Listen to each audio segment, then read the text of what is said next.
اس طریقے سے جنید جمشید صاحب جب شہید ہوئے تو آپ دیکھ لیں ان کے مخالفین نے ان کے بارے میں کیا بات کی. اور سر صحابہ کرام کو تو رومن امپائر کی بیٹل فیلڈز کے اندر تیل کے کڑاؤں میں روسٹ کیا گیا ہے. تو آپ کیا کہیں گے نعوذ باللہ ان کے ساتھ یہ کچھ ہو گیا؟ ابو عبیدہ ابن جرح، معاذ ابن جبل لاڈلے ترین اصحاب ہیں، طاعون کے مرض میں شہید ہوئے ہیں. اور طاعون میں اتنے بڑے بڑے پھوڑے جسم کے اوپر نکلتے ہیں. آپ تو سمجھتے ہیں کہ صحابہ کرام جو ہے وہ بڑے سکون سے بیٹھتے ہوں گے اور پھر کلمہ پڑھتے ہوں گے، ساتھ ہی ایسے روح پرواز کر جاتی ہوگی. حضرت حمزہ ابن عبد المطلب کا مسلح ہوا ہے، سید الشہداء ہیں. حضرت حسین علیہ السلام کے ساتھ جو کچھ کربلا میں ہوا ہے. تو نیک بندوں اور عام بندوں کے اعتبار سے اس کا حکم ڈیفرنٹ ہے. نیک بندوں کے درجات بلند ہوتے ہیں. حسین ابن علی سے اتنی بڑی قربانی نے اللہ نے لی کہ قیامت والے دن ان کو جنتی نوجوانوں کا جو سردار ہونا ہے اس کو جسٹیفائی کیا جائے کہ آؤ جی حسین جیسی ہے کسی قربانی، بنا دینا ہے سردار، آ جاؤ لے کے آؤ. کوئی کھڑا ہو سکتا ہے؟ ابھی تک 1500 سال میں تو نہیں کوئی دعویٰ کرے گا کھڑا ہونے کا.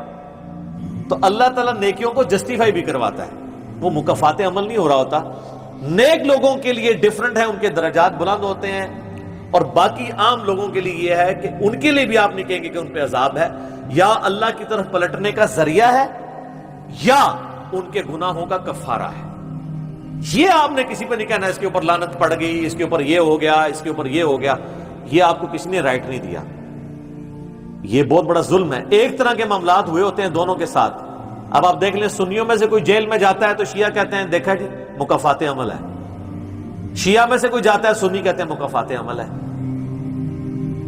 تو یہ آپ جو مرضی، اور اپنوں کے لیے کہتے ہیں آزمائش ہے.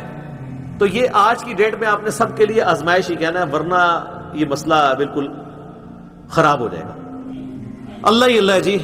اللہ تعالیٰ سے خیر مانگنا چاہیے، اللہ تعالیٰ کی طرف رجوع لانا چاہیے. اس حوالے سے بخاری اور مسلم دونوں میں حدیث ہے. میں اب آپ کو تھوڑے وظیفے بھی بتا دوں نا. ظاہر آزمائشیں تو ہر بندے پہ آتی ہیں، اللہ کی طرف رجوع بھی لانا چاہیے. ان آزمائشوں سے نکلنے کا طریقہ کیا ہے؟ بخاری اور مسلم دونوں میں حدیث ہے. نبی صلی اللہ علیہ وآلہ وسلم کے بارے میں انس بن مالک کہتے ہیں کہ نبی علیہ السلام کی اکثر دعا یہی ہوا کرتی تھی، اللہم ربنا آتنا فی الدنیا حسنہ وفی الآخرۃ حسنۃ وقنا عذاب النار آمین. یہ بخاری مسلم میں بھی ہے، سورۃ البقرہ کی آیت نمبر 201 ہے. اے اللہ ہمیں دنیا میں بھی بھلائیاں عطا فرما اور آخرت میں بھی بھلائیاں عطا فرما، اور آخرت کی سب سے بڑی بھلائی بھی ساتھ مانگ لی، وقنا عذاب النار، آگ کے عذاب سے ہمیں بچا لے آمین. یہ اکثر آپ کی دعا ہوتی تھی. اس کانٹیکٹ میں ایک حدیث ہے بڑی انٹرسٹنگ، صحیح مسلم میں. ایک صحابی بیمار ہوئے حتیٰ کہ بالکل ہڈیوں کا پنجر بن گئے، اور صحابہ کہتے ہیں چڑیا کی طرح ان کی جان ہو گئی. نبی علیہ السلام ان کی عیادت کے لیے گئے. آپ نے جب دیکھا آپ فرمایا تو اللہ سے کیا مانگتا ہے؟ چنگا بندہ ٹردا پھرتا بندہ ایڈا منجی دے پہ گیا، بالکل ڈھانچہ پنجر بن گیا ہڈیوں کا.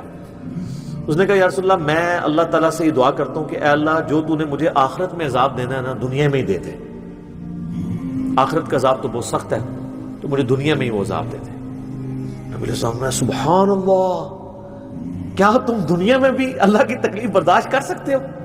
اوے تجھے تو چاہیے تھا تو کہتا اللہم ربنا آتنا فی الدنیا حسنہ وفی الآخرۃ حسنۃ وقنا عذاب النار. یعنی آپ اللہ تعالیٰ کو معاذ اللہ کو فنیٹک سمجھتے ہیں کہ آپ کہیں گے اس نے عذاب تو ضرور دینا تو مجھے ادھر دے دے.